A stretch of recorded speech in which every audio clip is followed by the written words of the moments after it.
Siyanibingelela nonke abalaleli egameni lenkosi yethu Jesu Kristu. Makube kini umusa nokuthula okuvela kuNkulunkulu uBaba wethu nasenkosini uJesu Kristu. Izwi lenkosi uJesu Kristu leli olalele njengamanje. Izwi lenkosi uJesu Kristu.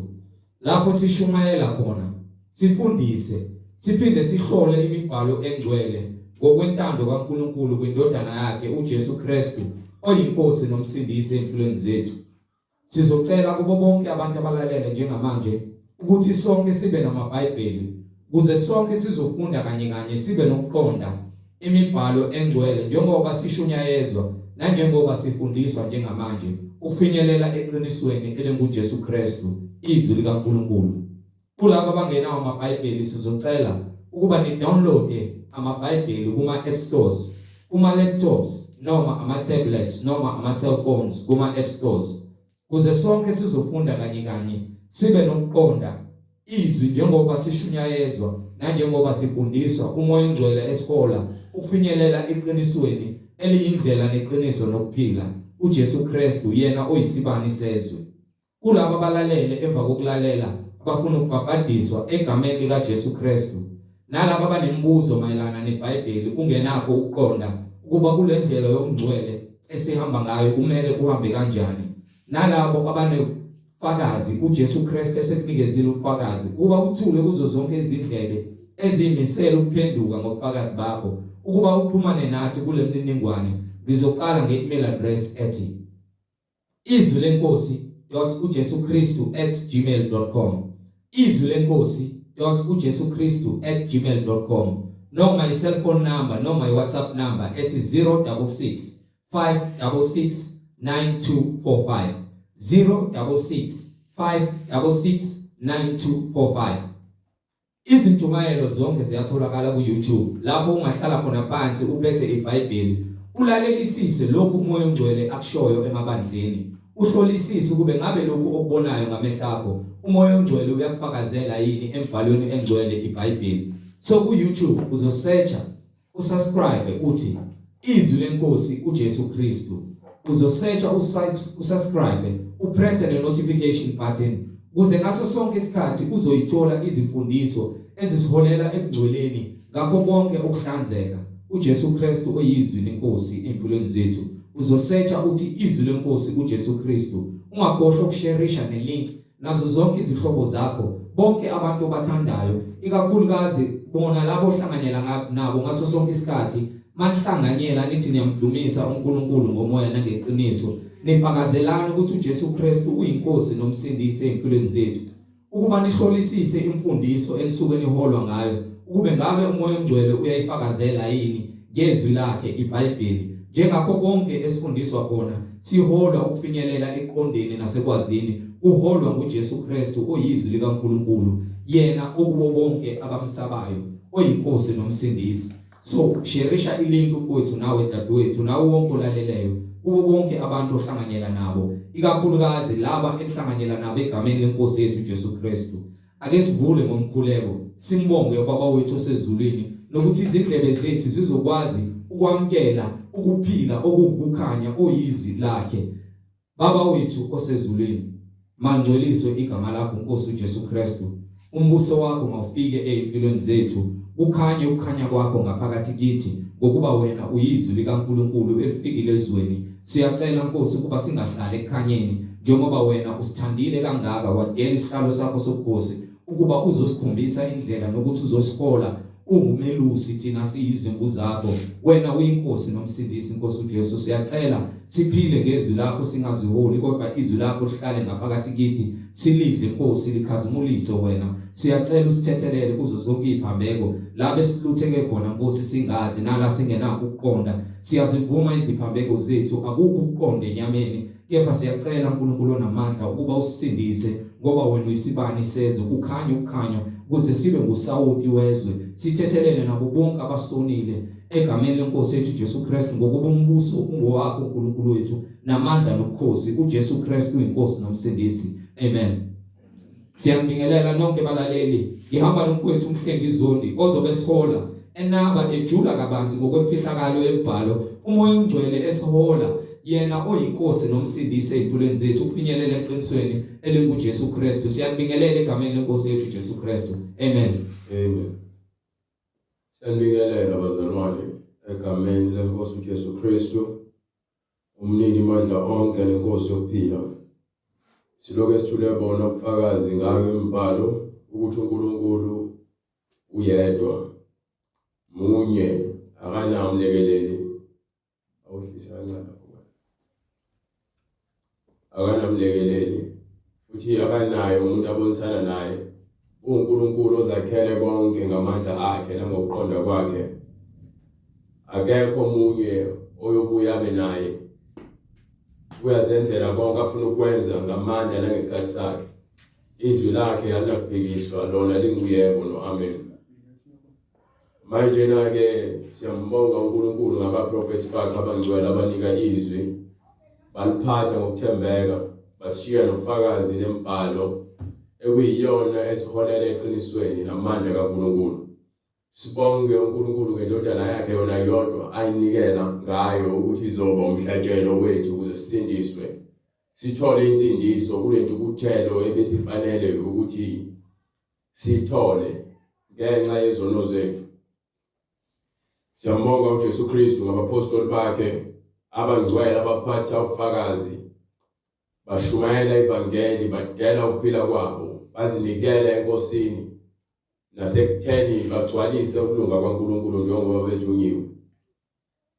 Lezwi leli yizwi lokuphila, yizwi lokuqonda kulabo abafuna ukuhlakanipha. Ukuba lapha kwincwadi yeZaga sahluko 1 iyachazela ukuthi lokhu kusiza kuphi kuyini okwani. Uma umuntu ofuna ukuphila impilo eqondile, uhamba njengokuba izwi likaNkulunkulu likuyala, likukhombisa indlela. Ezindaba. Yebo. Nazi izaga zikaSolomoni indodana kaDavide, inkosi yakwa-Israyeli. Izaga zikaSolomoni indodana kaDavide, inkosi yakwa-Israyeli. Zokwazi ukuhlakanipha nokuyalwa. Zokwazi ukuhlakanipha. Lezi izaga, isaga yinto leyo sike yenziwe yamfanekiso.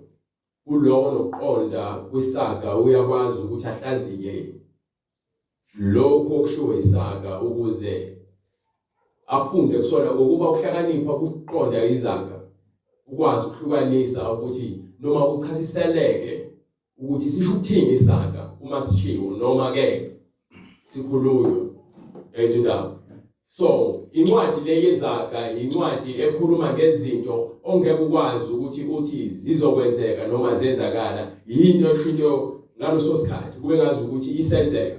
Kepha mase uyithatha uyichasisela iveze umqondo wayo uphelele ukuthi sho ukuthini. Lokho akuyona into enikwa nombani, kungamandla kaNkulunkulu ukuthi akunike lokuhlakanipha kokwazi ukuhumusha izaga neBhayibheli ube nokuqonda amagama okuhlakanipha. You understand? Go ahead. Zokwazi ukuhlakanipha nokulaywa. Ukwazi ukuhlakanipha nokulaywa. Nokwahlukanisa amazwi okuqonda. Uyabona ke ufuna ukwazi ukwahlukanisa amazwi okuqonda. Ungabe umuntu nje ozitshela ukuthi uyazi kepha engazi, ngokuba uma uzitshela uthi uNkulunkulu bezitshela ukuthi bahlakaniphile benza njani? Baphenduka iziwula. So uma uzitshela usuke uzitshela lokho kuseqondweni yakho, awuziphi ijuice lapho kancane. Yeah. So ukwazi uqhamuka emva kokufunda. Uma sowufundile ilapho khona ke sowuveza ukwazi kwakho. Emva kokufunda ngeke uvele uzale wazi. So ufanele ukuyalwa, ufanele ukunikwa izaga namazwi okuhlakanipha ukuze ukwazi ukuhlukanisa amagama. You understand? Go ahead. Zokwazi ukuhlakanipha nokulaywa. Yes sir. Nokwahlukanisa amazwi okuqonda. Nokwahlukanisa amazwi okuqonda. Nokwamukela ukulaywa ukwazi ukwamukela ukuyalwa bese kuyilapho kuyaqala ukuhlakanipha. Bese wamukele ukuyalwa ukuhlakanipha bese ukuhlakanipha nani nokulunga nokwahlulela manje ke ukwazi ukulunga nokwahlulela ngani nokulunga nokwahlulela neqiniso. Iqiniso leke liyakhulula.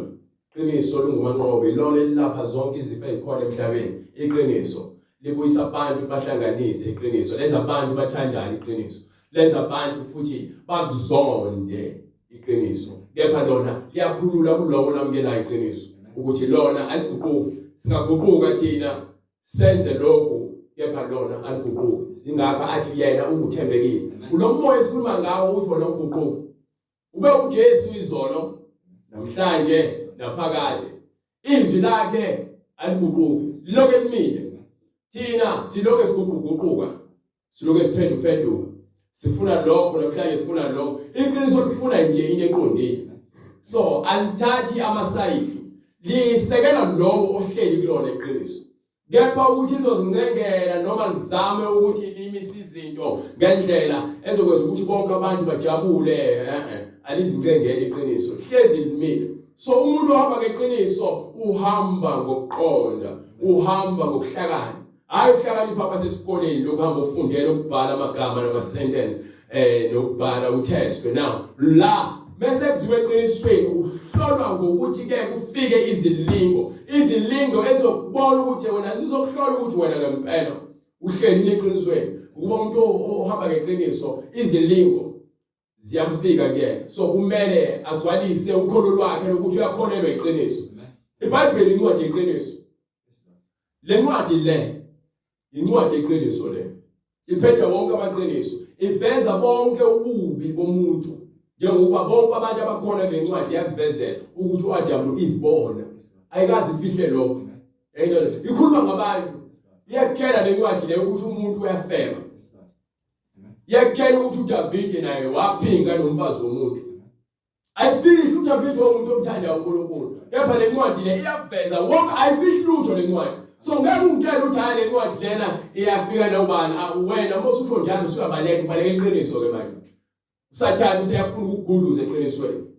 Le ncwadi le incwadi yamaqiniso kuphela. Yakuvezela wonke uhlobo lesono elikhona emhlabeni. Ingakho ekuthiwa incwadi engcwele ngokuba yona ayiguquki yona. Imibhalo engcwele. Babuza ukuthi le mibhalo yabhalwa ubani? Yabhalwa abantu. Ezolondwe yabhalwa abantu. Bajaye ngokuqonda kwabo. Babhalwa abantu ngamandla kaNkulunkulu. Ifika ithi lapha kwincwadi yeZaga sahluko 30 verse 6 mesuke phela lapha kwincwadi yesibili kaTimotheo sahluko 3 verse 16 mesuke incwadi yesibili yaPetru sahluko 1 verse 20. Then mase ke siyabuya ke siyaqhubeka nale ncwadi ngoba sifuna ukuvezela ukuthi le ncwadi le kwenzeka kanjani ukuthi izigcini ibe khona. Funa incwadi yeZaga sahluko 30 right hamsheshe.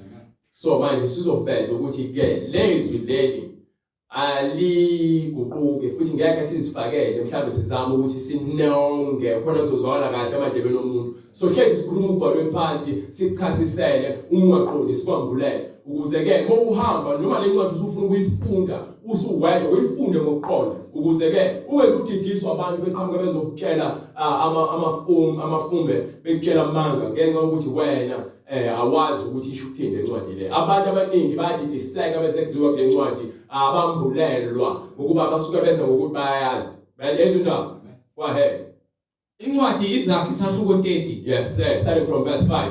Onke amazwi kaNkulunkulu acwebile. Wonke amazwi akhe acwebile. Ayisihlangu kwabaphephela kuye. Ngakho ngithi iqiniso liyakusekela uma wena uzophila ngalo. But uzophila amanga akwenza wena ungabi nakuphumula. Mozophila ngokukhohlisa wena ngeke uzobela. Mawukhohlisa noma uqaba amanga wena uyindodana noma uyindodakazi noma uyingane kaSathane. uSathane umoya wamanga. Usathane umoya wenkohliso. So umuntu nomuntu obuswa umoya othize noma kuthi umuntu uthanda ukufaka izinzipho. Umoya lo ombambile ukuthanda izipho nokuzithanda yena. Kanjalo nomuntu ofaka inkophe zokufakela sonke sinazi inkophe kepha yini umuntu ubanjwe umoya wenkohliso ahamba ayothenga izinkophe zokufakela. Umuntu wathi uNkulunkulu emdeni lokuphelela ahamba ayofaka amazinyo ahleke ngeinsimbi kungekho ukunonakele lutho yini uthanda izinto. You understand? Yini ngokuba yini badelela iqiniso lithi uphelele wena.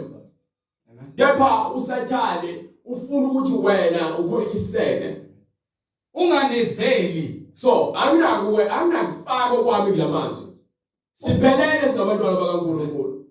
So uma mina ngizama ukuzenza into engeyona mina ngiyazikhohlisa. Nginomoya wekhohliso. Yabo? So uma lithi iBhayibheli ungalali ngaphambi komshado ngokuba benza njalo benza ubufebe. So manje uma wenza leso senzo wena ubanjwe umoya. Ngeke uthi uneqiniso kepha ubanjwe ubufebe. Ngeke ukubhanqa. Iqiniso namanga ngeke kuhlangane. Bese sisindisiwe. Sisho ukuthi manje sesikhishiwe kumoya wekhohliso. Asazitsheli thina ukuthi siyazi. Angeke ngizama ukuzikhaza lokho ngizilandulele ukuthi hayi phela kanje iqiniso libile nje limnjengoba ayiguquki ayizolonda man khona lenye incwadi engiyithandayo futhi efika lapha kwincwadi ya 1 Corinthians sahluko 10 from verse 15 Ngikhuluma kwabangahlakaniphileyo. Ngikhuluma njengakwabangahlakaniphileyo. Qondani engikushoyo. Qondani lokho engikushoyo. Isitsha sesibusiso. So isitsha noma ake ngithi le nkomishi le esiphathayo uma siphuza iwayini silephula isinkwa esibusisayo. Thina siyasibusisa sikwenza lokho egameni likaNkulunkulu. Sihamba njengokuba kusho umbhalo.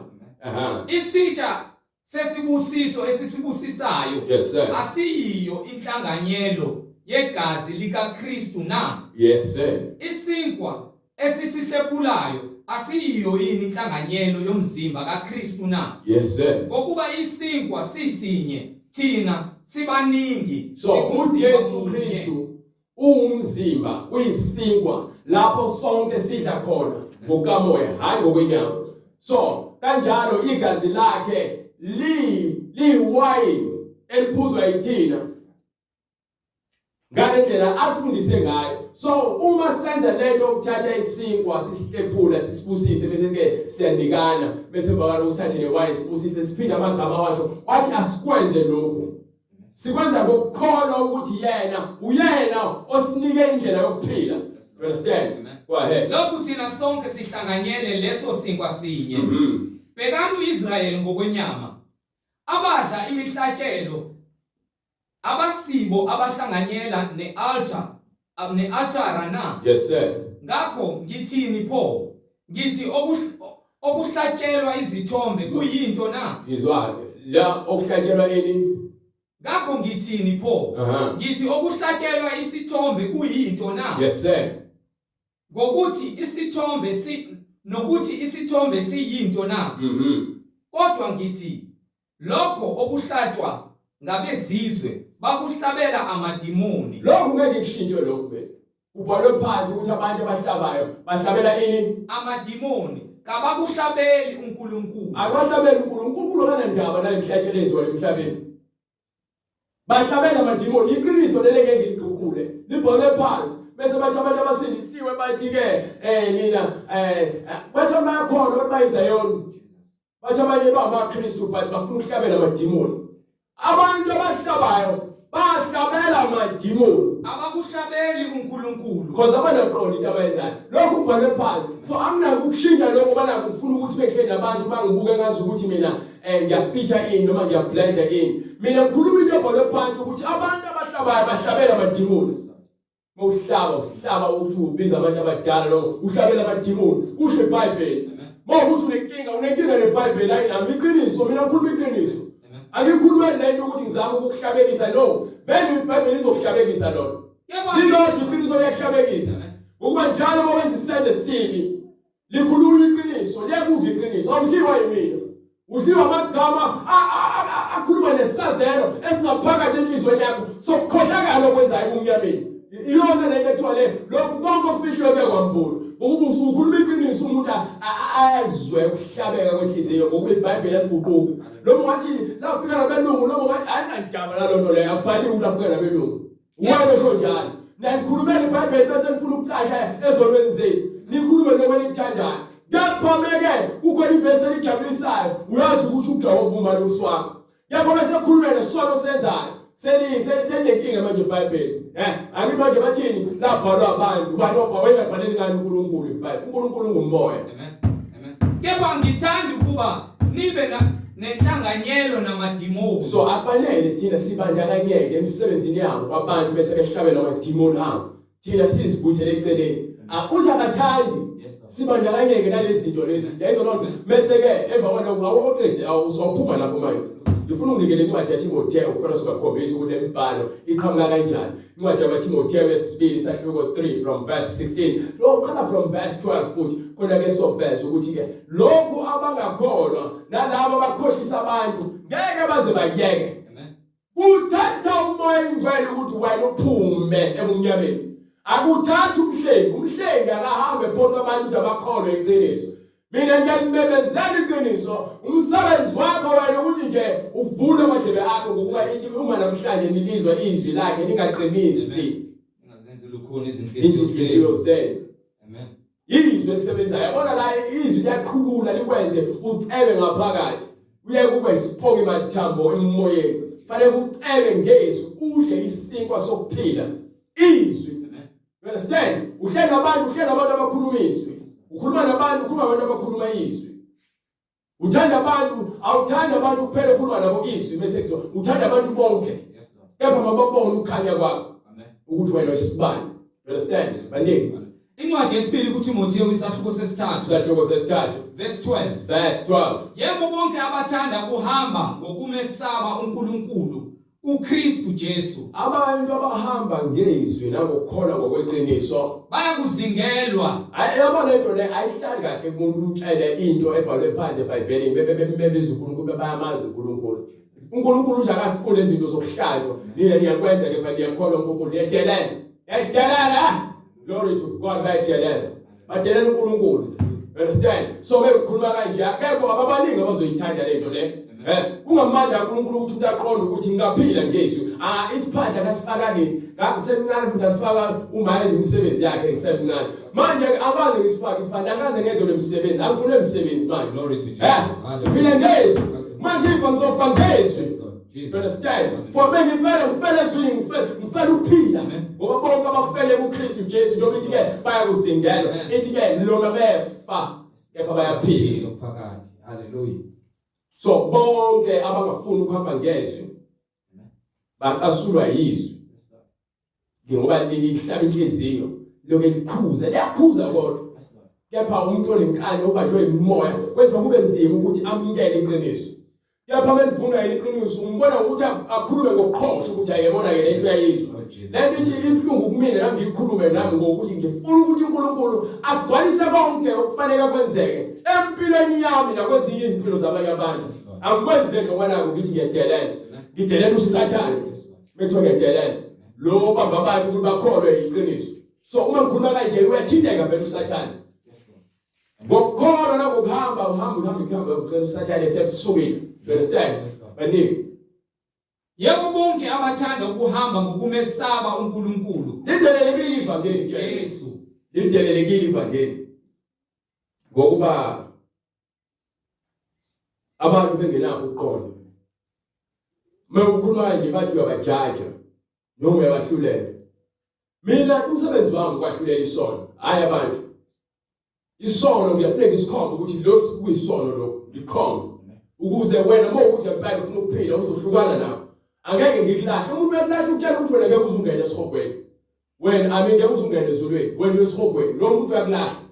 But ngikutshela ukuthi lesenzo lesi siphambanisa nokulunga. Mina ngisiza wena ngikhayisela wena ukuthi lokho okwenzayo akuhambisani ukuthi mawukuthi uyamazi uNkulunkulu uyamfuna futhi.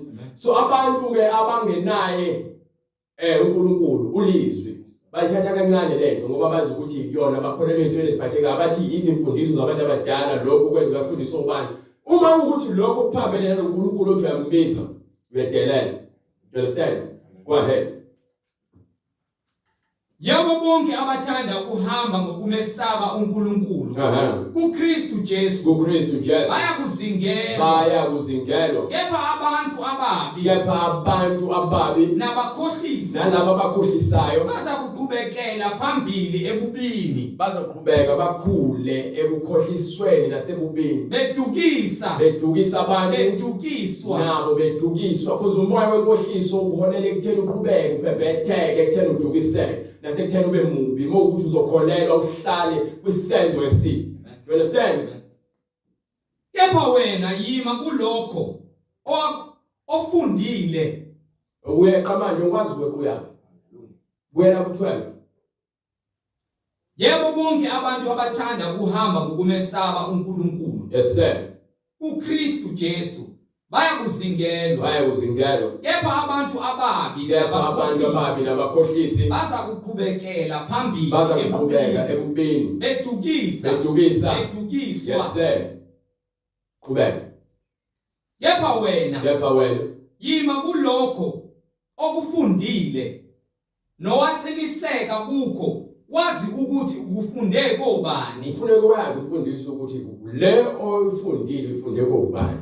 So uma kulo mfundisi phambene lokulunga bese kuvela ke manje ngezwe ukuthi le mfundiso yakho njengoba uyifunde kokhokho iphambene lokulunga, wena ufuthi ulahlekile. Uma ukuthi ufunde ngalo izwi, hlala ezwini oluqine, ngoba izwi liyakutshela ukuthi ke lo mhlaba losimko esiphila kona umi ngezwi. So nokuhamba kwawo uzohamba ngezwi. Izinto zikamoya ke lezi zophinde sichaze futhi qhubeka. Nokuthi kusukela ebuntwaneni wazi imibhalo. Nokuthi kusukela ebuntwaneni bakho kufuneka uyazi imibhalo engcwele enamandla. Kufuneka ulazi iqiniso. Ukuhlakaniphisa. Okulethela ini ukuqonda nokuhlakanipha. Kube yinsindiso. Kube ukusindiswa. Iqiniso liyakukhulula, iqiniso lelisindisayo. Awusindiswa ukuthi ngibona kuthiwa wena ke ungumKristu. Usindiswa ukuthi uma sewumKristu iqiniso liyaphila kuwena. Uyalizwa, uyalifunda, uyalenza. Ngokuba iyona ndlela leyo yokuhamba noNkulunkulu. Hayi ukuthi ulizwe izwi ungalenzi bese uzibiza ngomKristu. Ube wena uziphilela impilo yakho yokubhema ugwayi, udlala amadayisi, uyafeka, utshwala, uhlale ejointini. Kepha uthi ngumKristu, uthi uyakholwa uNkulunkulu. Wena wasejointini, ikhaya lakho ke-jointini. Until uze uliphile ulenze izwi. So umntwana kaNkulunkulu ngokupheleleyo. Kube yinsindiso. Ngokukholwa kuKristu Jesu. Ngokukholwa eqinisweni. uKristu Jesu uyiqiniso. Uthi mina ngiyindlela neqiniso. Bese sikhuluma ngeBhayibheli, sikhuluma ngeqiniso. Ukuthi useqanje wethiwa uKristu Jesu, noma wathi uJehova, noma wathi uNkulunkulu, amagama akhe nawo. Kepha umoya wakhe, umoya weqiniso. uNkulunkulu banike bright. Yonke imibhalo, yonke ngifuna ukuyizwa le nto ngoba bathi ke eBhayibheli abhalwa abantu. Yebo. Manje ke yonke imibhalo ephefumulelwe nguNkulunkulu. Yonke imibhalo ephefumulelwe nguNkulunkulu. Kusho ukuthini lokho ukuthi yonke imibhalo ephefumulelwe nguNkulunkulu? Akusho ukuthi uNkulunkulu uthi nje embhalweni. Lokhu kusho ukuthi yonke imibhalo iqhamuka ngamandla kaNkulunkulu. So bonke abantu ababhala lencwadi babhala lizwi linye leqiniso. Ababhali izinto ezishayisanayo, izinto eziphikisanayo. So uma wena ubona ngathi lencwadi iyaphikisana, wena osuke engakobi nokuqonda. Kepha bese kufikile ukukhanya kwena, ilapho khona usuqala khona ukuqonda ukuthi awu le mbhalo ngempela ngophela ke. Uma uthi asike sibheke. Kusukela kusikhathi kaDavid, Adam, kuze kuyofika kuNoah, kuze kuyofika kuAbraham, kuze kuyofika kuDavid, kuze kuyofika ngesikhathi sekuzala uJesu. Yabona bobala leso sikhathi iminyaka eminingi kabi utshela. So ngeke ungitshele ukuthi le ncwadi le bonke labo bebhala lento ngokuhlakanipha kwabo. Ngezikhathi ezahlukene kangaka ingaphikisani, ngabe khona leyo nje into nje ezophambana. Yonke into ngokuba uNkulunkulu ufika lethe izwi kumuntu. Bese emnikile izwi umuntu bese abhale phansi njengoba uNkulunkulu emnikile izwi. Ingakho ngeke kuphambane, ingakho le ncwadi yesiprofethi konke kugcwalisekile njengoba uNkulunkulu akhuluma kubona bonke abaprofeti bakhe. Kusukela kuAbraham kuze kuyofika kuMoses. Bese kusuka kuMoses kuze kuyofika kuSamuel, nakuSamuel kuze kuyofika kuElijah kuyophuma kuIsaiah, kuJeremiah, nabo bonke abanye abaprofeti bakhuluma lizwi linye ngokuba yini bathathe izwi kuNkulunkulu, abazikhulumeli ngokuqonda kwabo. You understand? So manje ithi ke le ncwadi ke iphefumule yonke imibhalo iphefumulelwe nguNkulunkulu. Yes sir. Ilungele ukufundisa, ilungele ukuthi iqondise abantu, nokusola, nokuthi uma khona ungahambi kahle kusolwe, nokuqondisa, nokuthi iqondiswe, nokuyala ekutheni umuntu ahlale ekulungeni ukuze umuntu kaNkulunkulu ukuze umuntu kabani kaNkulunkulu hayi umuntu wabantu abadala ukuze umuntu kaNkulunkulu hayi umuntu wesangoma ukuze umuntu kaNkulunkulu hayi umuntu wabathakathi ukuze umuntu kaNkulunkulu aphelele umuntu kaNkulunkulu kufanele apheleliswe apheleliswe yonke imisebenzi enjani emihle imisebenzi emihle. So manje ke sesiphila sibuyela ngale kwincwadi yesibili kaPetru sahluko 1 verse 20. Ngifuna ukuvala lento kubantu abazitshela ukuthi iBhayibheli lapha lo abantu bazibhalela ngoqonda kwabo. Ngale incwadi le engizoyivula manje. Veze lapho ukuthi akhona eyodwa incwadi umuntu azibhalela ngokuhlakanipha kwakhe la. Ngoba nami angishumayeli ngokuhlakanipha kwami la. Umusa kaMoya Ingcwele ukuthi bese fikile kwena uyazambula kwena. Akukele izinto kumele uzazi ngaye hayi ngami. Angizwe ngishumela ngami. Bengishumela ngisuke ngishumela izwi. So mengenza isibonelo ngami ngisuke nami ngithula ubufakazi ngento uMoya Ingcwele ayenzile empilweni yami. Nothi ukuthi mina ngifuna udumo. Ngifuna ukuthi abantu baziqiniso. Sibizela abantu eqinisweni. Kunendlela ebukeka inhle vele emehlweni omuntu kepha isiphetho sakho bokufa. You understand? Banike bright. Nazi lokhu kuqala ukuthi kasikho isiprofeto sombhalo akhona sodwa isiprofeto sombhalo esingachasiselwa ngumuntu ngokwakhe umuntu angazenzela ngokuhlakanipha kwakhe umuntu bethiwa ukhuluma isiprofeto noma unikwe isiprofeto lo muntu ke usuke sinikwe uMoya Ingcwele lo muntu beke ukuthi ukhasisa isiprofeto noma uhumusha izinto eziprofetiwe ungeke azenzele ngokuhlakanipha kwakhe kepha uMoya Ingcwele osuke emnika amandla kanjalo ke nabantu ababenikwe amandla ukuthi babhale lencwadi le banikwa ngamandla kaNkulunkulu. You understand? Ukuba akuzange kuvezwe isiprofeto ngentando yomuntu. So akhona yedwa umuntu wabhala ngibe bengishoyo. Akhona yedwa umuntu ozibhalele leBhayibheli ngokuhlakanipha kwakhe. Yebo kuthiwa incwadi engcwele ngokuba ikhuluma nesono somuntu. Kepha abantu beqhutshwa nguMoya Ongcwele. Babenjani? Kepha abantu beqhutshwa nguMoya Ongcwele bakhuluma okukaNkulunkulu. Asike sibheke. Nangu lo ntuzana lapha. Moses. Khuluma noNkulunkulu athi akabhale phansi. So sikuyacaca. Nangu Isaiah lapha. Incwadi yaIsaiah sahluko 6. Isaiah sahluko 6. NoJeremiah sahluko 1. Sibheke ukuthi no Ezekiel. Sibheke. Sifuna ukuvezela ukuthi bese bethula ubufakazi babo ngokuhlangana noNkulunkulu. Basuke bebonana. Uthini uNkulunkulu ukubona. Bese emva kwalokho benze njengokuba uNkulunkulu esho. You understand? Ufuna Isaiah. Incwadi uIsaiah sahluko 6. Ufika nabani nakuSamuel uNkulunkulu. Abona ke afike futhi nabani naku Solomon uNkulunkulu uyafika. Uyazifika uNkulunkulu umuntu. So ngangitshela ukuthi le ncwadi yabhalwa abantu nje ngokuhlakanipha kwabo. Ngabe ke ivuna mina uba lapho mina iBhayibheli kuningi nami ngizokukhipha ngithi hayi lokhu right because uzosupporta ukuthi siqhubeke sihlale kusenzo esibi sivune thina iBhayibheli. iBhayibheli alivuni noyedwa umuntu. Umlungu uyafeba. Uyabulala. Uyaphinga.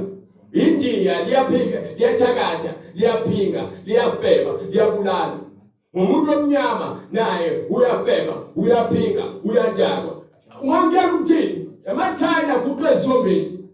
iBhayibheli likhuza ukuthi abantu abangahambi ngezinto abazibonayo, abahambe ngezwi likaNkulunkulu. Abantu abafuna izwi likaNkulunkulu ngokuba liba nesono esiphakathi enhlizweni yomuntu. So ngeke le ncwadi uyishintshe manje ukuthi ke ayabhalwa abelungu. Ngikhombisa ngibona kuthiwa khona uJohn akaze kuba umlungu. Igama lithi John liqale la Africa. Hallelujah. oJoseph laba baqale la. uJesu wayekwenza eGibhithe bekuthi iBhayibheli afika nabelungu. Amen. Akuzukho uJesu eGibhithe. Hallelujah. Incwadi uIsaiah sahluko 6. So ambula wonke amanga abantu abazama ukuzwa na ukuphika ngeqiniso ukuze bezokugcwalisa izinkanuko zabo. uNkulunkulu ngeke sisimqambela amanga. Soze banike. Incwadi uIsaiah isahluko 6 verse 1. Yes sir. Ngonyaka wokufa kwenkosi uUziya ngabona uJehova ehlezi esihlalweni sakhe. Uthi wabona uJehova ehleli kuphi? Esihlalweni sakhe sobukhosi. Nangu noMikhaya lapha ekhuluma noAhabe noJehoshaphat. Uthi ke wabona uNkulunkulu ehlezi esihlalweni sakhe sobukhosi. Umkhosi wakhe umzungezile. Yes God. Bonke abaprofeti akhuluma izwi linye. bathathe kubani kumoya ingcwele. Yes, Lord. You understand? Hallelujah. So manje nangu no Daniel Amen. Amen. Amen. wambona uJesu. Yes, Lord. Nangu uJohane kwincwadi yesaba. Ebizwa lonto leyo. Amen. So ikuphiki into engathi iphuthe eBhayibhelini. Ukuthi lithi hlukana nokufeba. Hlukana nokudaka. Hlukana namanga. Uyathanda uqanje lwamanga wena. Uyathanda yini uqanje lwamanga? Phoba uthi ke iBhayibheli lilwa nawe noma liphambene nokuphila. Ebelitshela ukuthi yeke ukuphila, yeke uqamba amanga, yeke untshontsha. Ungabe ungafakazi kabi ngomakhelwane wakho, ungafakaza amanga. Ningathanda izinto nezinto izwe nezinto zakhona ezidlulayo. You understand? So ngeke uthathe le ncwadi uyiphica mina ngikhathala uzwa ubani. Ithi iqiniso zakukhulula incwadi yeqiniso le. Mofuna ubahlulela ngendlela elungile engeze uthatha amasayidi ufuna uthatha le ncwadi le. Uyifunde bese utshela abantu iphambeko zabo. Lithini iBhayibheli lapha kwincwadi yakho Isaiah sahluko 58 from verse 1 ufuna ubatshela ukuthi uthini uNkulunkulu futhi. uJeremiah kanjani uNkulunkulu athi ngaphambi kokuthi wena ube khona ngase ngikwazi ngaphambi kokuthi ngikubumbe esibelethweni sikaYobo ngase ngikwazi. Incwadi uIsaiah sahluko 58 verse 1. Yes sir. Memeza ngezwi elikhulu. Ungazibambi. Ungenza njani? Ungazibambi. Ingakho simthuka ngeBhayibheli uSathane. Iyona kuphela indlela esingakwazi ukulwa noSathane ngayo. Ngengilo noSathane ebengibambile. Uliphakamise izwi njengecilongo. Phakamise izwi njengecilongo. Utshele abantu bami iziphambeko zabo. Tshela abantu bamini iziphambeko zabo. Into ephambene nezwi likaNkulunkulu nokuphambana nendlela kaNkulunkulu iyona nto ethiwa siyenze leyo tshela. Ufuna ukwazi ukuthi why ngezi ngimemeza kanje ngokuba kubhaliwe ukuthi bonke Amen. bathukiwe bathiwa bamemeze ngezwi elikhulu ungazibambi. Ungazibambe. Uliphakamise izwi njengecilongo. Uliphakamise izwi njengecilongo. Utshele abantu bami iziphambeko zabo. Yabona kaJakobe sikhuluma izwi ebhalwe phansi lona efanele sahlulele ngalo. Yabona bese bethi ke lithi ukuthi nje uJesu ungahluleli hamba unginike lo ncwadi yaMathewu. Khona incwadi yaMathewu sahluko 7 sola verse 1. Khona ke sizoyilungisa le nto leyo 12. Lithi ukuthi uJesu ungahluleli. Usho njalo kepha uyaqhubeka kami lapha. Incwadi KwaMathewu isahluko 7 verse 1. Yes sir. Ningahluleli ukuba ningahlulelwa. Ngokuba yabona mina mengihlabela amadlozi wena uyisangoma. Mina ngikwazi ukwahlulela wena. Ukuba nami ngizokwahlulela. Kuthiwa mina nami ngiyahlaba nje. Nawe uyagida uqamba amanga uyisalusi. Kepha manje uma mina ngizophuma ekubeni isiphingi yekuqamba amanga bese ngithi Nkosi ngicela ungithethelele zonke iziphambeko zami. Ngicela uNkulunkulu ungifundise indlela yokuphila. Then mina ngemva kwalokho senginikwa amandla ukuthi bese ngiyazi lencwadi sengigcwalisile umgcwele bakhe kumina uNkulunkulu. Sengingama-ke manje ngikhulume ngesono. Akahluleli umuntu. Kepha-ke ukuze ngikwazi ukukhomba ukungcola kufanele ngiphume engcoleni. Uzokhomba kanjani ukungcola komunye umuntu na ungcolile? Ayizolo soze ngeke ukwazi. Ingakho-ke le ncwadi abantu bephambanisa because bese befunda bathi lithi iBhayibheli ungahluleli. But manje kufanele uphume wena. Umeqekelele ugeze ube clean ngesigezo samanzi ngeze uhlanze yizwi bese emva kwalokho uyakwazi ukukhuluma ngesono. Because bozokhuluma ngesono ubusenza wena ufile. Ayizolo nto leyo. Before uqhubeke na awubanike nale ncwadi le. YamaRoma sahluko 2. So uverse 1 nakhona bese uyabuyela lencwadi yaMathewu sahluko 7. Incwadi yaMaroma sahluko 2 verse 1 ufuna ukukhombisa ukuthi uma kuthiwa ungahluleli noma usuke abahluleli usuke wahlulela isono hayi umuntu. So uma wahlulela isono utshela umuntu ungalungi nezinto ezomholela esihogweni nasekufeni. So uma ngizoma la mina ngikhulume ngesono ngibe ngisenza mina ngimosha isikhathi. Ngoba nami ngizokwahlulela ngakho lokho engikwenzayo okuphambene lezwi banike break. Incwadi kwabaseRoma isahluko 2 iverse lokuqala. Yes sir. Ngakho awunakuzilandulela wena muntu. Awunakuzilandulela mina ngoqobo lwami.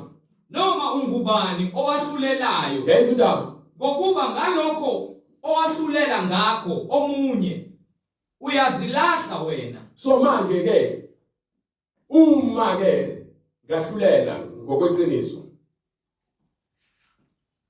mina nami ngiyahlolwa izwi ngesikhathi ngahlulela noma uyakwenza lokho cha uyakwenza lokho yebo kuna uyazahlulela iBhayibheli lahlulela yonke into alikhethi ngakho kuthiwa izwi kaNkulunkulu namandla lifana nenkembe ebukhali nhlangothi zombili because likhuluma nayo yonke inyama emhlabeni akekho umuntu ongathi yena ungcwele ngaphezulu komunye umuntu ungcwele ngokuba enza izwi likaNkulunkulu aligcwalise awungcwele ngaphezulu komunye umuntu uyedwa umuntu ongcwele ngaphezulu kwethu sonke uJesu Kristu kuphela.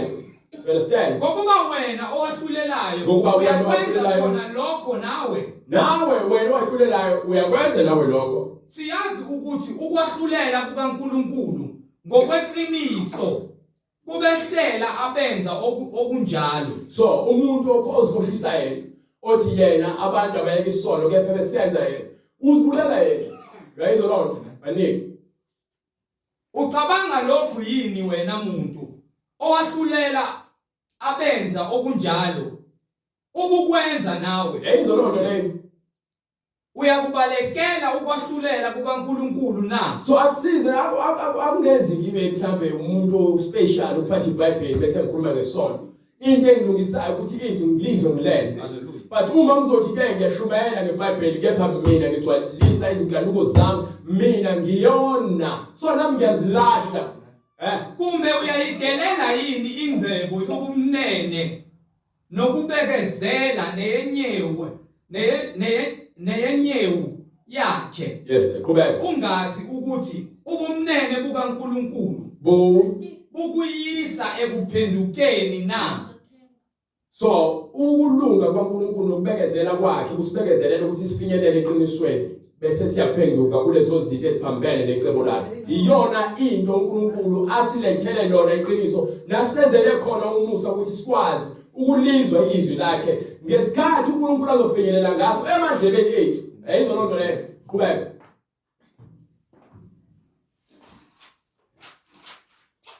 Kepha ngobulukhuni bakho ngobulukhuni benhliziyo nangenhliziyo engaphendukiyo. Yes sir. Uzibekela ulaka ngosuku lolaka nolokwambulwa kokwahlulela okulungileyo. So manje uNkulunkulu uma ukuthi ke ngiyashumayela ivangeli kepha ngihleze esonweni mina ngizibeke entukuthelo because uma ngibona ngilazi iqiniso mina nginesijeziso esinaphezulu kwabo bonke abantu abangalazi iqiniso. Akusekho ndlela yokuthi mina ngithethelele uma ngifela esonweni. So uma silikhuluma ivangeli akufanele silishumayele kuphela kufanele siliphile ngokuba kuyokusiza ngani ukuthi wena ujamise ukuthi uyashumayela kepha into oyishumelayo uyenzi. Kuyokusiza ngani ngoba uyaphakaza esihogweni. uNkulunkulu uthi uma umuntu ona noma ngabe kuthiwa lo muntu isono sakhe singakanani uma ephenduka uyakumthethelela uyakuphila. Kepha uma umuntu enza kahle bese yona ukwenza kwakhe kahle konke kuyalitshalwa kubhekane nalecala leli. Kanjalo noma wona ukhohlakala konke okonile bese ubuyele kulungeni ubheke ukulunga kwakhe uNkulunkulu kwahlulela kanjalo. Akathi uzophinda azokubalela izono zakho zenzile no. Mekuthethelela ufuna wena uvume ukuthi wonile. Amen. Bese uvumile wonile bese ke ayakuthethelela akangeke azakulahle uNkulunkulu. Ufuna nje wena uvume ukuthi wonile waqambile amanga ubeyile ufakazi wamanga utshontshile wayithuka inhlamba wafeba waphinga wathakatha wazonda wakhothamela iThixo vuma ukuthi wonile bese ngoba uNkulunkulu uzakuthethelela bese uqala uhamba ngendlela yokulunga.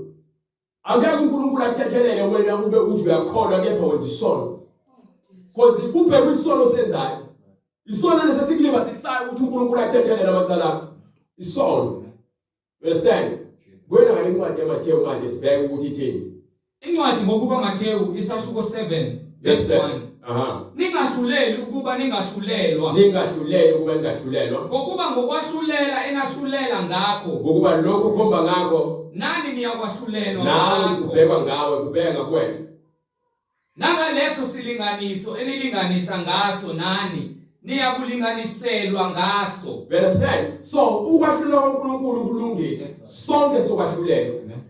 Egcineni so maphambi kwesihlalo sobukhosi sahluleka. So akukho ozothi ungcono yena. Phambi kwamehlo kaNkulunkulu. Ukuthi ngishumayela noma lalela izinto encwadi ke noma kuthiwa ngikhuluma ngezilimi zezingilosi noma ngezilimi zabantu bathi ngingenalo uthando. Ngifana nento engenamsebenzi anginamsebenzi walutho. So iqiniso uthando lokuqala lokugcina. Ukuphila ngalo, ukulenza, ukukhuluma, ukugcwalisa nje uthando. Ngoba phela umyalelo wokuqala nje uthi ke wothanda uNkulunkulu ngenhliziyo yakho yonke, uzinikele kuyena ngakho konke. So izinto eziningi uzokuzenza ugcwalisa uthando lwakho. uNkulunkulu ufundisa ukuthi uthanda umuntu oseduze kwakho ngothando leqiniso, hayi ngothando lokuzenzisa. You understand? Manike incwadi yaMathewu 7. Ngokuba ngokwahlulela enahlulela ngakho nani niyakwahlulela ngakho.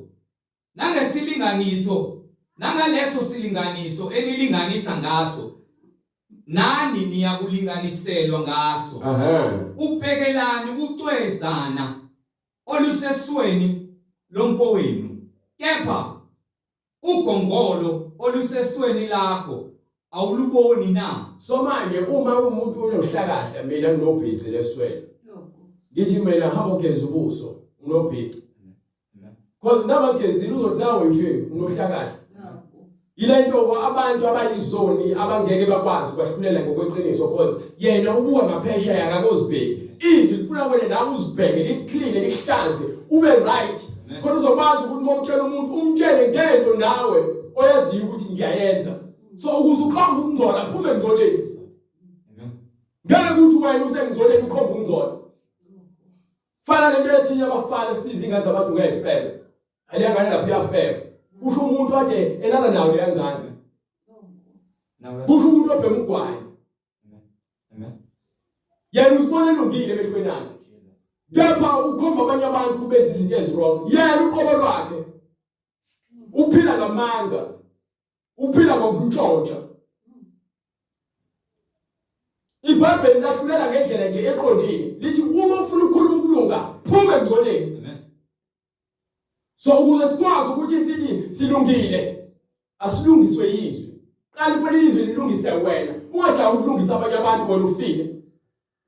Ingakho kuthiwa indle egagi yanetha. Ukuba umuntu ukhuluma izinto ezinhle kwabanye abantu, kepha kuyena akakwazi ukukhuluma into ezinhle. Kuyabheka kuyena. Manike. Ubhekelani ucwezana olusesweni lomfowenu. So ungahamba ukhomba izono zabantu nawe usesonweni. Yaba ugongolo olusesweni lakho awuliboni na. Kufanele nawe uzikline. Ungasho kanjani kumfowenu ukuthi ake ngikhiphe ucwezana olusesweni lakho? Ungasho kanjani ufuna ukukline omunye umuntu wena ungcolile? Bheka ugongolo olusesweni lakho. Yes sir. Mzenzisi. Uthi ibizwa ngani? Mzenzisi. Ibizwa umzenzisi. Khipha kuqala ugongolo esweni lakho. Vumela izwi likaNkulunkulu likline. Wena kuqala before kwazi ukuthi vumela iqiniso liphile kwena ukuze wenze ukwazi ukukhuluma iqiniso. Uzoyikhuluma kanjani into ongenayo? Uzoyikhuluma kanjani iqiniso ngoba unalo?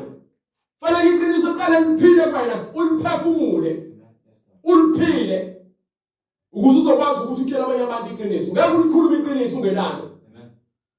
Khona ke uza kubonisisa ukukhipha ucezwana esweni lomfowenu. Ya, manje na ke zuthu indlela lemhlabeni. Indlela yamanga, indlela yeqiniso. Indlela yekufeni amanga, indlela yephile iqiniso. So manje ke uJesu uthi ngena ngesango elincane. Lesango elincane ke lenza izinto zibe likhulu kumuntu osafuna ukuphilela ukugcwalisa izinkanuko zakhe. Kepha lesango elikhulu lihanjwa inombani. Kepha lona liholela ekufeni. So lapha kwincwadi kaJohane sahloko 11 kusukela kuverse 21 uJesu ezovusa uLazarus. Sibheke ukuphila uJesu anakho ukuze siqonde ukuthi usho ukuthini ukuphila ngeqiniso. Incwadi ngokuka Johane sahluko 11 verse 21. Yes, sir. Wayesethi uMatha kuJesu, Nkosi, uma ubukhona, umnewethu engafanga. Kepha ngiyazi nakalokhu ukuthi nokuba yini ongakucela kuNkulunkulu, uNkulunkulu uza kukunika khona. Yes, sir. uJesu wathi kuye, umnewenu uza kuvuka. uMatha wathi kuye, ngiyazi ukuthi uyakuvuka ekuvukeni ngosuku lokugcina. Yes, sir. uJesu wathi kuye, mina ngikukuvuka nokuphila, okholwa yimi noma efa wophila. So, uma ukholelwa into ukuthi ikulungele, lento le ingakuphilisa. Labantu babengakholwa inyama kaJesu, babekholwa yizwi namandla uNkulunkulu ayemnike wona ukuthi lo muntu lo ngempela uvela ezulwini. Because akekho umuntu ongenza lezi zinto uJesu ayezenza engenayo uNkulunkulu. So, uma uyayizela uJesu emhlabeni, ngiyabona lokho kubeka izandla nokuvusa abantu abafileyo, ukugcwalisa nje lokho ukuthi uNkulunkulu wayesenyameni. But into ebalulekile uJesu azovusela yona abantu ukukhanya, ukuletha uqondo ukuthi emhlabeni awudingi okuningi ukuze uphile. Udinga izwi elizogada ukuphila kwakho, likuholele ekuphileni okuphakade. You understand? So, abakholwa uJesu ibona abantu abaphilayo. Because abaphileli bona ukuthi baziphilele bona. Baphilela ukuthi bona baphiliswe iqiniso. Nalowo ophila akholwe yimi. Lowo ophilayo ekholwe iqiniso. Asoze afa naphakade. Ngeke uze ufe. Uyakholwa yini lokho? Yes, sir. Na. Yeah. Wathi kuye, yebo Nkosi, ngiyakholwa ukuthi wena unguKristu, indodana kaNkulunkulu obeza kuza ezweni. Eseshilo lokho wabiza uMaria, udadewabo ngasese, wathi, Umfundisi ukhona uyakubiza. Yena ke ekuzwa lokho wasuka masinyane waya kuye. Kepha uJesu wayengakafiki emzini, kodwa wayesekuleyo ndawo uMatha amhlangabeza kuyo. AbaJuda ababesendlini naye bemkhuza bezozila naye, bezomduduza. Amen.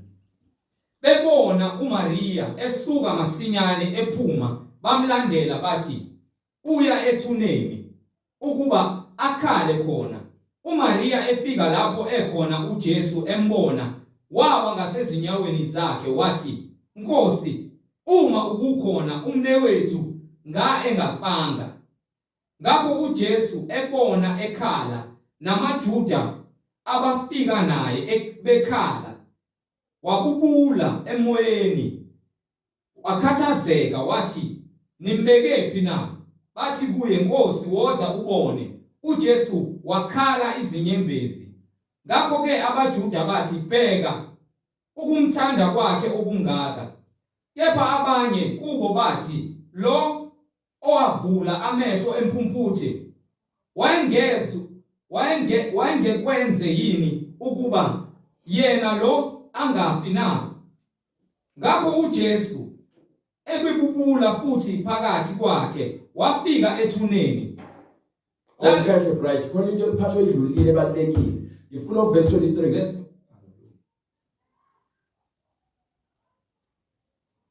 uJesu wathi kuye, umnewenu uza kuvuka. uMatha wathi kuye, ngiyazi ukuthi uyakuvuka ekuvukeni ngosuku lokugcina.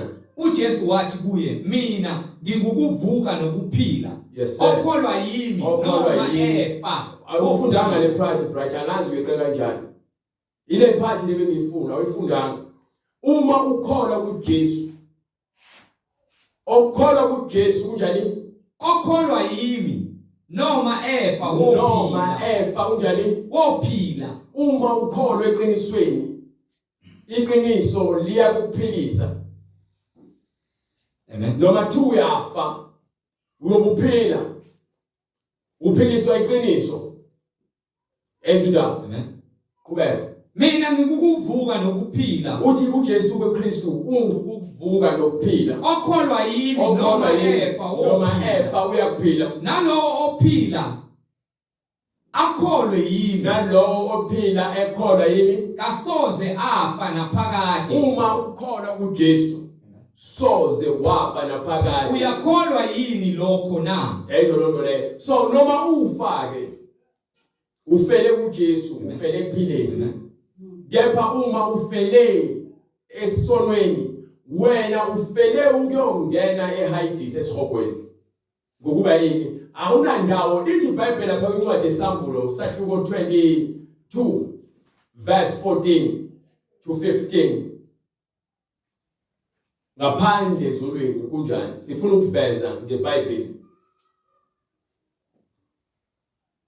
babusisiwe incwadi isambulo isahluko 22 verse 14 yes sir babusisiwe abahlanza izingubo zabo ukuba bathole ilungelo labo emthini wokuphila uma uhlanza ingubo yakho kunengubo yakho yasezulwini ingubo kamoya ingubo leyo emhlophe eqhwayo kumele sigqoke sonke uma siphila ngeqiniso ithi ke babusisiwe abantu abahlanjululwe iqiniso bamukela uKristu bamukela ukuphila bamukela iqiniso ngokuba bona sebezenzele indlela eyakuphi emthini wokuphila noma ethi uJesu Kristu mina ngikuphila okuphakade yena ke ungukuvuka kwabafileyo noma uvusa abafileyo bephila njengoba bathi ufile ufele sonweni uJesu befika elethe indlela yakhe yokuphila wena mawamukela leyo ndlela yokuphila wena sawamukela ke ukuphila okuphakade sawamukela lengubo le sawamukela lezi ezohlambulula ingubo yakho mawenza isono lemhlabeni lengubo yakhe sengizulwe ingcolile bangene emzini ngamasango bazongena emzini kanjani ngamasango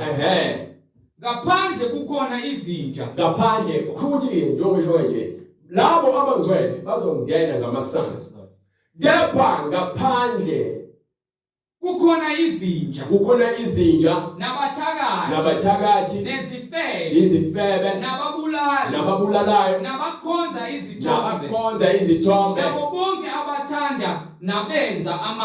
abathanda nabenza amanga bangaphandle abangene ezulwini akungeni lutho olungcolile Lord Jesus amen so unemaza wakho uma ungcoliswa amanga nokukhohlakala nobufebe nokuthakatha awuthakathi kuphela ngokuthi uphathe imithi nanokuthakatha nje ukulamba uqhatha abantu ukhuluma izinto ezimbi kubantu wena uyathakatha wena akekho umuntu ongathatha abe umlile esifubeni sakhe angasho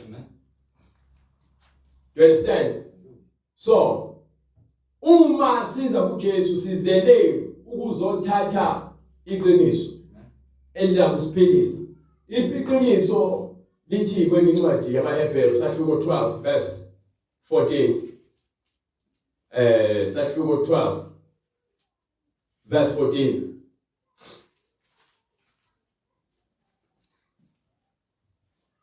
zamelela ukuthula nabo bonke so landelela ukuthula noma uphile ngokuthula nabo bonke kanye nokungcweliswa bese futhi ulandele ubungcwele ongenakho inkosi ukuthula nabantu uma ungenalo iqiniso nobungcwele ngeke uzombone uNkulunkulu niqaphelisise ukungabikho osilalelayo emseni kaNkulunkulu so ilezinto lezi ezisondeza kuNkulunkulu ukwenza izinto njengoba imibhalo isiyalela ithi nakwenye incwadi yase-Efesu sahluko 5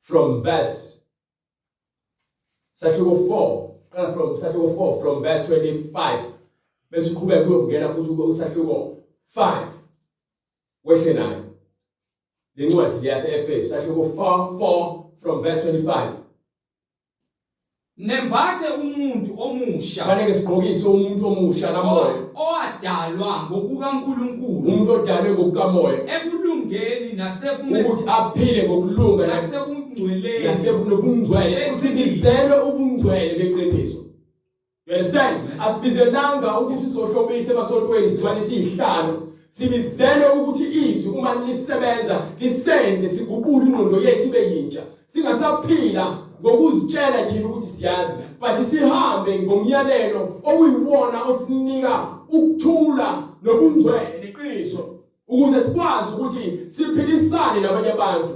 Nempathe Ubungcwele kusho ukulunga. nempathe umuntu omusha Ukugqoka isivatho esontweni akwenzi ube ngcwele. Ekubeni wena nabantu abazondayo. Ekubeni wena uphatha iziwasho.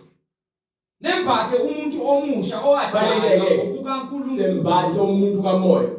ekulungeni Sihlale kuphi ekulungeni nasebungcweleni beqiniso. Siphile ngeqiniso. ngakho lahlani amanga Yayizindaba. iBhayibheli lithi lahla amanga. nikhulume iqiniso Ukhulume iqiniso yilowo nalowo nomakhelwane wakhe. Indaba zokuzincengela ngoba nako ukuthi uncenge iplate lokudla noma uncenge ukuthi umuntu uzokwenzela into. Khuluma nje iqiniso ukhululeke. Hayi ukuthi ukhuluma ngoba uthi ubuhlaza, ukhuluma nje into njengoba injalo uyibeke nje icace. Ungaloku uzama ukubeka incuphi isoka noma ugcine sombabathisa ngamanga ukuze ke ugcine wena ulalelekile. Mtshele nje umuntu into njengoba injalo ukuthi lokho akukho right. ngakho lahlani amanga nikhulume iqiniso yiloyo naloyo nomakhelwane wakhe. So wonke umuntu othi uhamba indlela yokungcwele kufanele nje aphile ngeqiniso, limkhulule futhi iqiniso. lokhu singamalunga omunye Ngokuba uma sihlangene singamalunga siyaphilisana sisemzimbeni munye kaKristu. Umzimba kaKristu ngeke siubhane nemizimba yezifebe. Fanele siubhane nomzimba wobungcwele ngokuba siyavuma uma sithi uJesu Kristu inkosi ngokuba iqiniso lela yilona liyabuza empilweni zethu. Ilona elisenza sikhululeke ngokuhamba kwethu. Singahambe siqalaza lathi manje thina asazi senzani. La into sithi uJesu Kristu inkosi ngokuba umoya weqiniso wakhe uyasikhulula. Hallelujah. Hallelujah. Yezolonto umoya wothando, umoya wokuthobeka, umoya wokuthula nokujabula, ukuthengwayo. Jabula kwamahala okubuza kobungcwele kuphela. Yezolonto thukuthelani ningoni uma kwenzeka ukuthi asuka akukuniki ilungelo lokuthi wone. ilanga malingashoni nisathukuthele Futhi ungabambi ukuthela isikhathi eside. ningamniki uSathane indawo Ukuba ngaleso senzo wena unika abantu uSathane indawo. Nangu uKhayini wabulala umfowabo ngenxa yokuthi waba nommono ukuthi isikhathi enikele uNkulunkulu wawuthokozela umnikelo wakhe. Yena wakhe ongawuthokozela. Wazobuza uNkulunkulu kwenziwa yini unyukubane? Ngokuba uma bokwenze kahle bowuzokwamukeleka. So sinele ngqondo ukuthi umuntu benza kahle simdlela umona. Esikungesa ukuthi sibukele kulo muntu owenza kahle ukuze nathi senze kahle ukuze samukeleke uNkulunkulu. Nalokho umdlela umona usoqala ukukhuluma into ongayazi ngomuntu unqambela amanga. Ngoba yini wena bulawa umona nenkaluko. Ngakhuluma umuntu ongayazi. Mongazi ungathatha indaba lokuhlezi nezindaba ozithuthayo njalo wena hlezi unendaba ezikhuluma. Kwesi isikhathi esika noma kuthiwa into uyibonile. Angeke izikubulale. So wena njalo ufuna ukuzokala ukuthi ule ndaba ezisiki hlezi ukhuluma izindaba. Lo nto le isiza thina ekutheni sizazi izinto esizozikhuluma kubantu. iBhayibheli lakha ukuthi wena ukwazi ukuthi mokhuluma ukuphila ngaso sonke isikhathi. Ungabe lokuvula wena umlomo bathi bathi babheka phansi abantu bathi eish. Because njalo mokhuluma emlomeni wakho kuphuma ukufa. Phuma ukufa amagama abantu wena njena nje ngimtshele kahle namhlanje ngizobona nje ngithe yaqhamuka nje ngavele wena hlezi ukhuluma izinto ezokwenza ukuthi ngazi ukuthi lento yenzayo yinhle kanti ukufa. abanesobazalwane You understand? abantu Banike prices siyabhala sikasini lapha.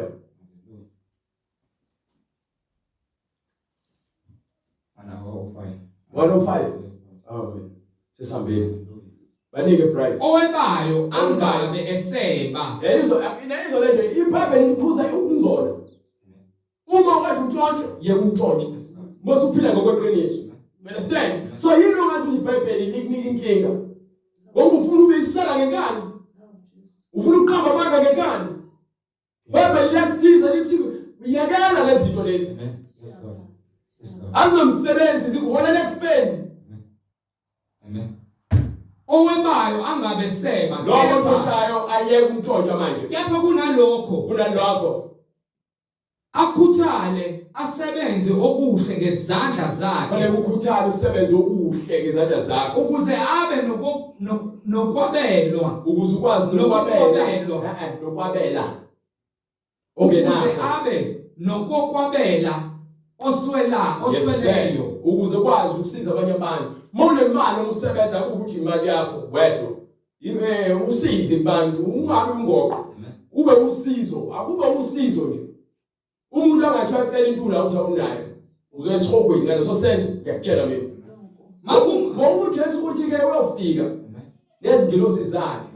Bese athathe izimvu azibeke ngakwasokunene, athathe izimbuzi azibeke ngakwasokunene. Bese athi ke uzani mina abathandiweyo nabekelwa lo mbuso ngaphambi kokusekelwa komhlaba.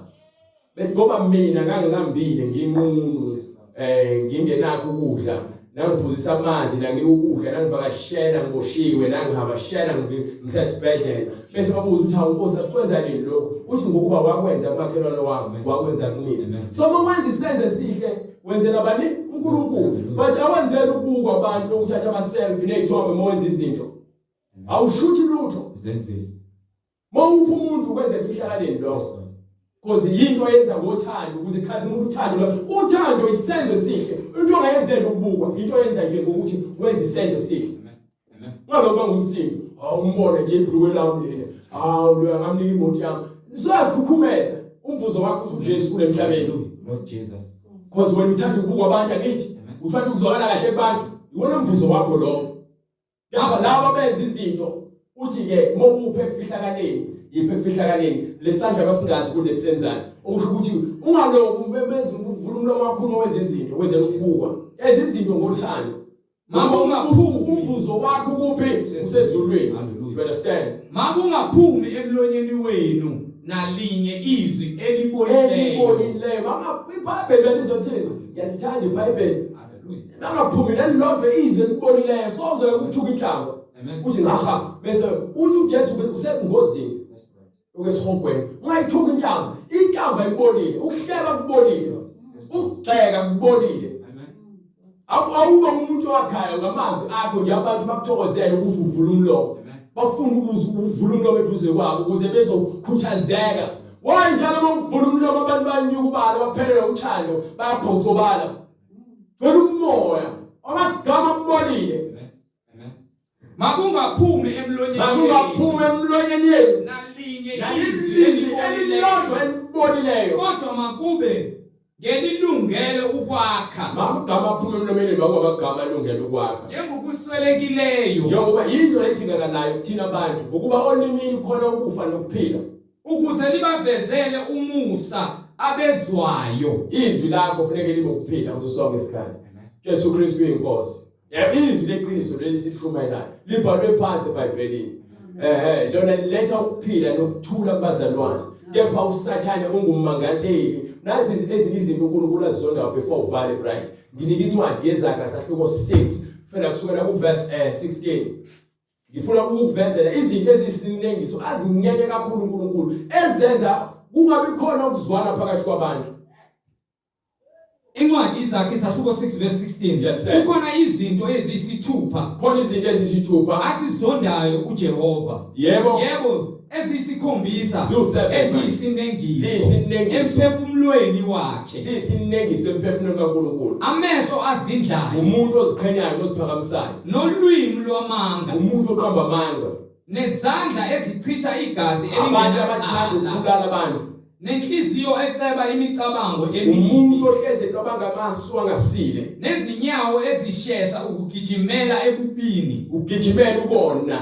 Nofakazi wamanga umuntu ofakaza ngamanga. Ophafuza inkohliso. Obanga ukuxabana phakathi kwabazalwane. Ukuxabana phakathi kwabazalwane. Izona izinto lezi uNkulunkulu azizondayo. Mofuna ukuba noNkulunkulu ufuna ukulahle lezi zinto. Amen. Ulahle phansi le nto le. Khuluma izwi lokuphila. Khulume ungazincengeli abantu. Khuluma nje iqiniso, ukhuluma indlela eright yokukhuluma. You understand? Nika incwadi yeZenzo 2:38. Hallelujah. uPetru wayesethi phendukani. Glory to God. Phendukani.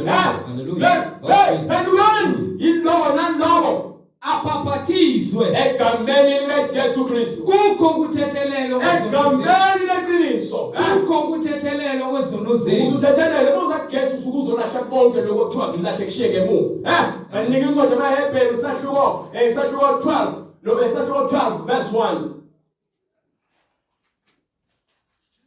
lahla yonke into engelethu ukulunga lento ezokwenza ukuthi ukwazi ukulala ebusuku ulale ngegama likaJesu Kristu ngakho ke ukhuleka uma ulala egameni likaJesu Kristu. Glory to God.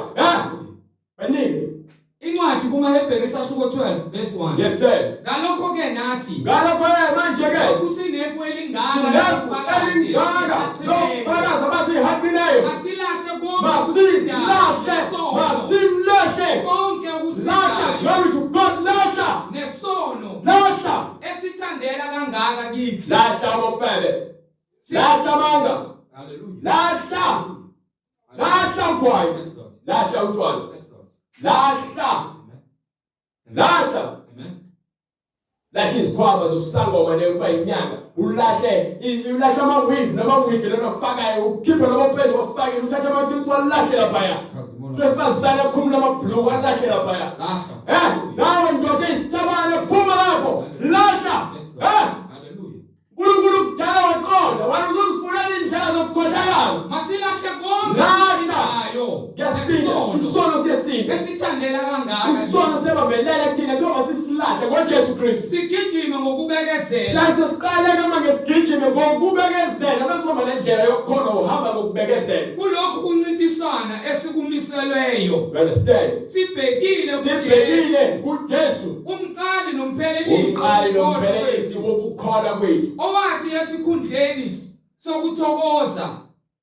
ayibekelweyo wathwala isiphambano engaliniki ihlazo. So wahlala wabekezelela ukulunga kwaze kuba sekufeni kwesiphambano azange ahlambalaze igama likaNkulunkulu. So nathi ke simele ukulahla manje siyeke ukuhlambalaza igama likaNkulunkulu. Baningi incwadi ezenzo 2:38 uphethu watheni pendukani Iloyo naloyo abhaphathiswe egameni likaJesu Kristu kukho ukuthethelelwa kwezono zethu ukuthethelelwa amacala akho wonke wenzile khona niyakwamukeliswa uyobe sowunikwa ke manje isiphiwo sikamoya unikwa iqiniso liphile kwena. Isiphiwo sikamoya ongcwele umoya weqiniso umoya kaNkulunkulu ufuna ukuphile kuthini ngokuba isithembiso ngwesenu nesabantwana bethu asidayiswa futhi isithembiso simahala nje ukuzinikela eqinisweni ukuthi liphile kwena likubuse empilweni yakho uhlukane nokuhamba ngezinkanuko zenyama ngokuba sona sikuholela ekufeni esabo bonke inkosi uNkulunkulu wethu eyakubabiza wafakaza nangamanye amazwi amaningi wabayala wathi zisindiseni kulesizukulwane esiphambeneyo. So mafuna ukusindisa ke kusithinta le number oyibonayo ku screen ukuze sikwazi ukuthi sifikelele kwena sifake emanzini egameni likaJesu Kristu uhambe impilo obungcwele. Siyambonga uNkulunkulu ngalesikhathi asinike sona nomusa wakhe asenzele wona. Jesu Kristu inkosi engathi uNkulunkulu aqhubeka asebenze emhlekalweni lokho kufanele kwenzeke ngamandla akhe. Sophinde futhi sibonane kusasa ekuseni ngo-11 isonto ekuseni yako 11 ekuseni niyango 3 ntambama. Jesu Kristu inkosi. Uma khona lembuzo sengasithinta ngenamba oyibonayo noma ku-email address noma ngabe umbuzo ophathelene neBhayibheli uJesu Kristu inkosi. Amen. Osifana umkhuleko Baba egameni lenkosi yethu Jesu Kristu uNkulunkulu namandla siyabonga wena ungu-Alpha no-Omega ungumdali wezulu nomhlaba wena ukukhanya okuzile ezweni Nkosi. Siyacela ukuba ukukhanya kwakho kukhanye kuzo zonke izinhliziyo nezindlebe ezilalele. Moya Ngcwele siyabonga ukuba wena uzile uphakathi kwethu isibane ukuba thina sizokwazi ukuthi sibe ngusawuti wezwe. Siyabonga ukusikhombisa ukuphambuka kwethu Nkosi ukuthi siphambukile siphenduka imbuqa sonke bonkani. Siyacela Moya Ngcwele siyazithoba egameni lenkosi yethu Jesu Kristu ukuthi ukhulume nathi Nkosi silahle konke okusindayo asinawo amandla Nkosi okuyisindisa ke uJesu yena umsindisi. Wena Nkosi uJesu ngumsindisi wezwe uzile ukuba sisindiswe uyinkosi nomsindisi. Khazimuliswa Nkosi ukuba imbewu enguwe ingaweli emhlabathini ongaphezulu kepha ihlale emhlabathini ovundileyo. Yenziwe intando yakho uNkulunkulu wethu emhlabeni njengoba kwenziwe intando yakho ezulwini. uJesu Kristu uyinkosi nomsindisi manje naphakade. Amen. Amen. Oza kuJesu oza